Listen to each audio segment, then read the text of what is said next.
Chers amis, la modification de l'agenda de la Commission de l'agriculture du Parlement européen ne me permet finalement pas de vous rejoindre ce matin pour vous donner mon avis de parlementaire sur cette liaison entre les risques faune sauvage et la faune domestique.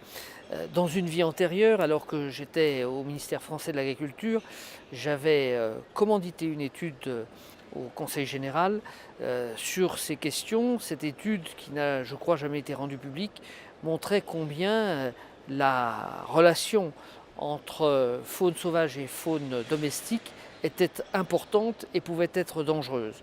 C'est le cas, bien évidemment, nous avons tous cela à l'esprit avec les sangliers, mais nous avons également des exemples plus récents. Et chez moi, dans les montagnes de Savoie, nous avons aujourd'hui à faire face à un problème de brucellose entre les bouquetins du massif du Bargy et les troupeaux de vaches laitières ou les troupeaux de moutons qui pâturent ces mêmes secteurs.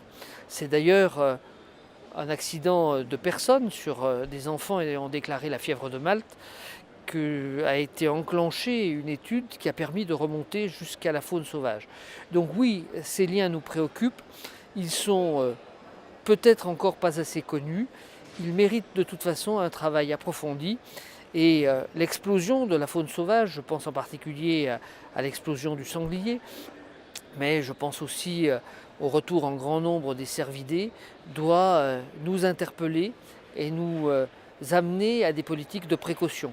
J'ai d'ailleurs eu l'occasion d'évoquer ces questions en commission de l'agriculture il y a quelques mois avec le patron de la DG Sanco, qui n'a pas minimisé les risques qui couraient sur la faune domestique de la part de la faune sauvage. Et puis, je ne terminerai pas sans parler de la mise aux abris des élevages de volailles en ce moment, du fait des flux migratoires qui remontent en diffusant allègrement le virus de tel ou tel H1 quelque chose. Voilà. Oui, nous sommes préoccupés au Parlement européen par les questions sur lesquelles vous travaillez ensemble aujourd'hui. Bonne session.